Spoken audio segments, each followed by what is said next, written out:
welcome back to the channel. Instead of going on the test drive as planned, like I highly recommend you guys do, I am going straight into the shop. I am now in the shop, all right? So what I'm about to do is let this thing up in the air. We're going to look it over, and we're going to go from there, guys. Ain't no sense in making this long and drawn out. Let's get straight to it. And when I get back, we're going to figure out why this transmission not pulling. And I guess we're going to figure out why it's leaking, if it's leaking. I see red fluid, so I'm going to go out on a limb and say it's leaking. But we're going to stop guessing. We're going to find out when I get back. Stay tuned. Don't go anywhere. I will be right back. All right, guys, welcome back to the channel. I now have the car up in the air, barely pull. It will not pull at all. I got all kinds of internal failure codes that relates to speed sensor error.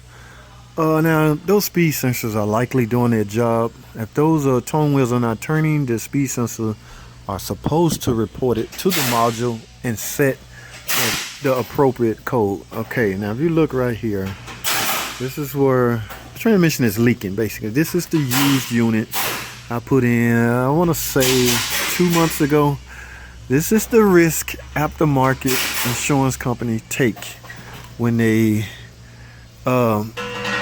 make us, and I'm using the term make because they have options. We always give them an estimate on a reman unit, a Mopar reman unit. Sometime for whatever reason, no, I take that back. It relates to the price. Because of the price difference between the two, they always go for a used engine. It's basically a junkyard engine. I know y'all remember I put that 3.6, a used junkyard engine in that car. So far so good on that. Sometimes they win, sometimes they lose. This is not really a loss, but as you can see, this pan has been resealed. I did this personally.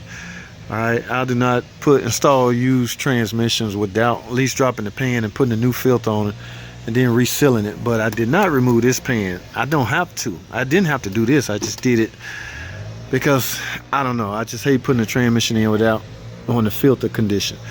But we will have to call them and find out. We get reauthorization for this leak. Okay, now the customer's under the impression, hey, that's another transmission.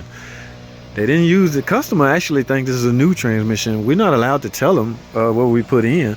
That's really none of the customer's business. I don't know how that worked, but the insurance company job was to get it running again, and that's what we did. That's what they assumed they did by sending us this used unit. So now that it's back, transmission not pulling, everybody in panic mode. See, a drop just fell. It's not pulling because there's no fluid, not because the transmission is bad. There's no fluid because there's a leak, as you can see right here. All right, now that could be coming from that's an axle seal in here. All right, I don't see anything coming from this side, so everything is right here. One of two things, guys, because this pan doesn't come off regularly. Either the pan is leaking or there's a crack in the case somewhere right here.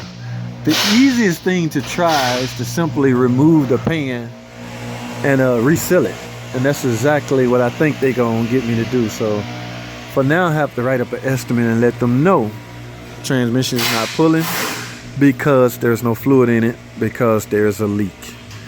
I'm gonna write up trans pan, and I'm gonna go ahead and do this axle seal. The axle seal, that's the only leaks I can see, and that's the only assumption I have as far as why the transmission won't pull, because there is no fluid in it. I did check the fluid level. It was extremely low. Basically, it wouldn't even show on the stick. All right, guys, so what I'm gonna do is go to a quick ad break. I'm gonna go turn this estimate in, write this up, and be interested to see what they want to do, man. This is nobody. It's not the customer fault. It's not my fault.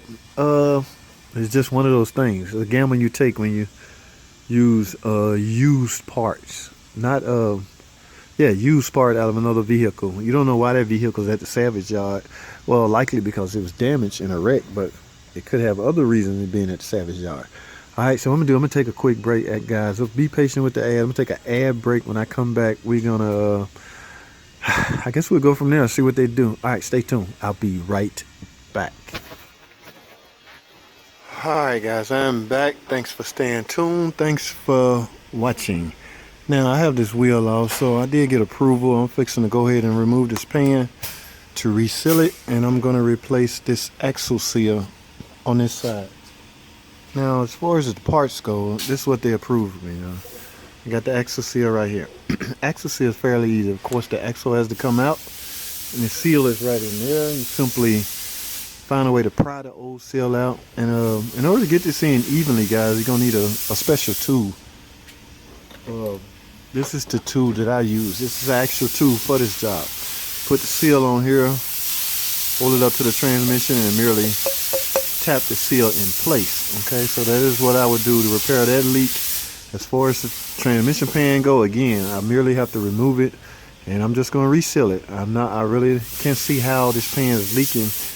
It's almost like it's sealed for life. It should never leak. So either there's a stress crack right here in the aluminum case, or it's just a bad seal. I don't know, but we're going to find out. That's what I was approved and authorized to do, so let's get with it.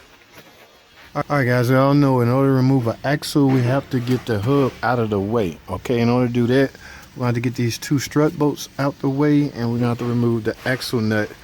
Then this whole hub should fall this way. That will allow you to remove the axle assembly, which will then allow you to remove the axle seal and replace it, which is the goal we're at right now. Let's get with it. Alright guys, in order to remove the seal, we're going to have to find a pry angle. Sure, you're going to need a pry bar. I have my big pry bar set up right here. Alright, as you can see, I'm looking, trying to find that right pry angle. It is extremely hard because of all the car parts that's in the way, actually. So, but I found the angle, and I even tried to hammer in on the outer part of the seal, see if I can squeeze that in. Not a good idea. Okay, so I will find a decent pry angle, and right here I have one. So just give it a couple of whacks, and that seal should come out just like that. All right, now we got that out. Let's grab a rag, guys. Let's clean this inner seal area out real good before we go in with the new seal. All right, so here's my new seal. Let me put that in place. Now I was going to use my blue tool that I used to install seal, but that would not be a good idea because the rubber part of the seal is actually hanging outside, so I don't want to hammer in on that rubber part of that seal. So what I have to do, guys, is find a socket pretty much the same diameter as the seal. That way I can hammer in on the steel part of the seal and push it in place. Alright, here's a socket right here. Just grab your hammer and just merely tap that into place. And there you have it. Okay, we got the seal installed. Now, it's time for the pan, alright? The only problem you're going to run into with the pan is the bolts that's above here. Alright, they're all merely 8mm or 5/16. With those, you just have to use a ratchet and a socket, okay? Just simply place your socket in place up here and just start turning. You may have to turn real slow, it doesn't matter, as long as you get them off. It's 3 you will need this special tool to pull this off with, alright? Once you do that, go ahead and take all the pan bolts off, and we're gonna get it sealed, guys. Alright guys, I got pretty much all the bolts off, so I got this one last bolt on. I left hand tight because I want to be able to pry it out in one piece. I don't want to bend anything. Alright, so now I can take this out. Broke the seal loose, and we're gonna proceed with cleaning the pan off and simply resealing it.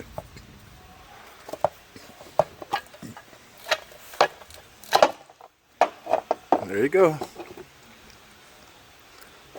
Alright, so we want to get as much of this old RTV off as possible. You're gonna have a hard time getting it off. You might need just a sheet of sandpaper to try to sand as much off as possible. But in order to get a real good seal, we're going to get as much of this old RTV off as possible. And of course, get all the old RTV off of the pan. Alright, let's get with it, guys. Alright, so I'm going to use a razor blade to get the bulk of the RTV off.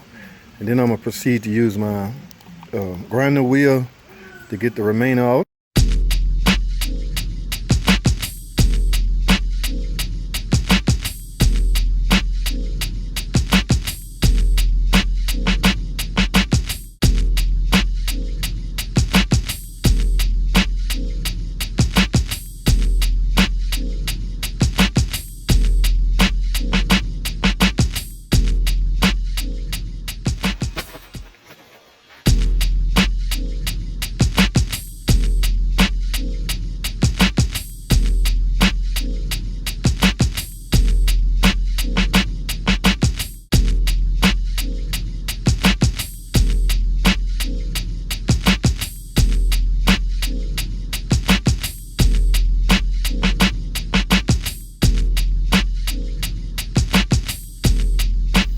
Alright, like I say, the goal is to merely clear out the holes, because when you put the bolt in, you will not push RTV inside those aluminum threads. Okay, you could potentially you could damage the transmission that way if any of the silicone work its way into the unit. All right, let's get this pan on, man, so we can finish this up.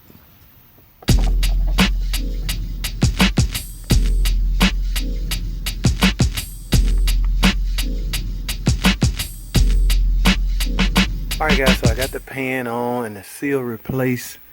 What I'm doing now is just merely cleaning things up. I got some brake cleaner right here. I just want to spray the area down, the complete area. I don't want no traces or form of anything red.